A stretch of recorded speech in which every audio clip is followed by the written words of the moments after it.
பேராசை நம்மை தூங்க விடாது, மன அழுத்தத்துல தள்ளிரும், நோயாளியா மாத்திரும், நம்ம கிட்ட இருக்கக்கூடிய எல்லாத்தையும் பறிச்சிடும். அது சொல்ற மாதிரி ஒரு சின்ன கதை பாரு.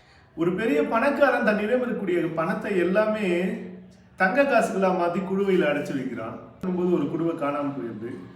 அவன் பித்து பிடிச்சவன போல தேடி அலையிறான். எதேச்சி அந்த குடுவை அவங்க நிலத்துல வேலை செய்யக்கூடிய ஒரு பண்ணையாளினுடைய பொண்ணு வந்து கண்டுபிடிச்சு அப்பா கிட்ட எடுத்து போய் காட்டுறான். அதை பார்த்து அவங்க அப்பா அதுல எவ்வளவு பணம் இருக்குன்னு பார்க்கும்போது ஒரு 50 தங்க காசுகள் இருக்கு. எதா இருந்தாலும் முதலாளி கிட்ட சொல்லுமேன்னு சொல்லிட்டு எடுத்து வந்து சொல்றாரு, கொடுக்குறாரு. உடனே அந்த நேரத்துல அந்த முதலாளிக்கு அப்படி ஒரு சின்ன பேராசை தூண்டுது. என்னடான்னா, நம்ம 75 காசுன்னு சொல்லிட்டு இவன் மேல பழிய போட்டு இவனை நம்மிடம் நிரந்தரமா ஒரு பண்ணையெல்லாம் வச்சுக்கணும்னு சொல்லிட்டு இதை அரசர் வரை வழக்கா எடுத்துட்டு போறாரு. உடனே அரசர்கிட்ட சொல்றாரு, அரசர் என்னுடைய குடுவையில வந்து 75 தங்க காசு இருந்துச்சு, இவர் 50 தான் இருந்துச்சுன்னு எடுத்து வந்து கொடுக்குறாரு.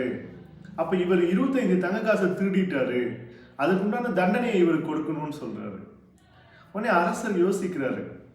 இவர் பேராசை கொண்டவர் அப்படின்றது அரசர் விசாரணையில தெரிய வருது. உடனே அரசர் என்ன செய்தாரு, உன்னுடைய 75 தங்க காசு தானே, ஆனா இதுல 50 தானே இருக்கு, அப்ப இந்த குடுவை உன்னது கிடையாது, வேற ஒருவருடையதா இருக்கும்.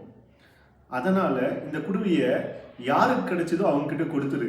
உன்னுடைய 75 தங்க காசு குடுவை கிடைத்தா எடுத்து வந்து கொடுக்க சொல்றேன் அப்படின்னு சொல்லிட்டு மக்களுக்கு அறிவிக்கிறேன் அப்படின்னு அறிவிச்சார். பணக்காரரு இருந்ததும் போச்சே நொல்ல கண்ணா அப்படின்ற ஒரு பழமொழிக்கு ஏற்ப அன்னையிலிருந்து இன்னும் பித்து பிடிச்சவரை அலைய ஆரம்பிச்சிருவார்.